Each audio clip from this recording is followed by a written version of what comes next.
Westbound I-44 was shut down for hours today as hazmat crews cleaned up potentially harmful chemicals spilled in a crash.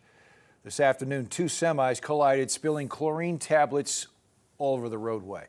Officials were concerned that the tablets could mix with chemicals that had leaked from the trucks. Ozarks First Jared Henry is live in Webster County tonight after learning about the cleanup process.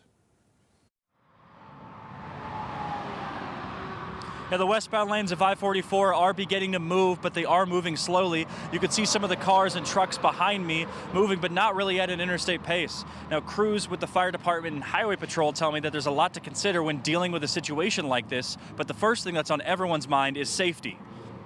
We put a drone up, looked at it from a distance to ensure it was safe for us to approach. Early this afternoon, two semi-trucks collided on westbound I-44 at the 95-mile marker between Marshfield and Stratford. No one was injured in the crash, but dozens of chlorine tablet containers spilled onto the roadway. Hazmat crews with the Springfield Fire Department responded to the crash, making sure the chlorine did not mix with any chemicals that may have leaked from the trucks. We're always worried about secondary products. One thing mixes with another, something else being produced. So our technicians do a lot of research when they're en route to calls like this to ensure we understand what those hazards are and that we're monitoring for them. The crash caused westbound lanes of I-44 to close down for hours. Multiple first responder organizations spent the afternoon guiding traffic to side roads north and south of the interstate. We're going to have some snarls and backups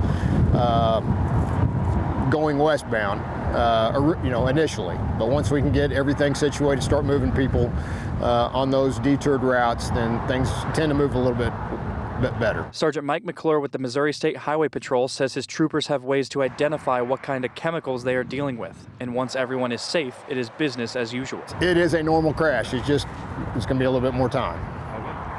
Get it cleaned up. Battalion Chief Christopher Roush led the hazmat team at the crash. He tells me the chemicals aren't even the biggest threat to his crew when dealing with an interstate spill. The vehicles going up and down the roadway can present a real hazard to all first responders. So we just ask people to slow down, pay attention, especially if you're in a work zone or approaching an emergency incident.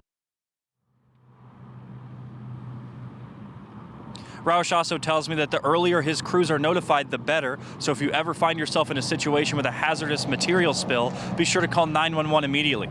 Reporting live in Webster County, I'm Jared Henry, Ozarks First.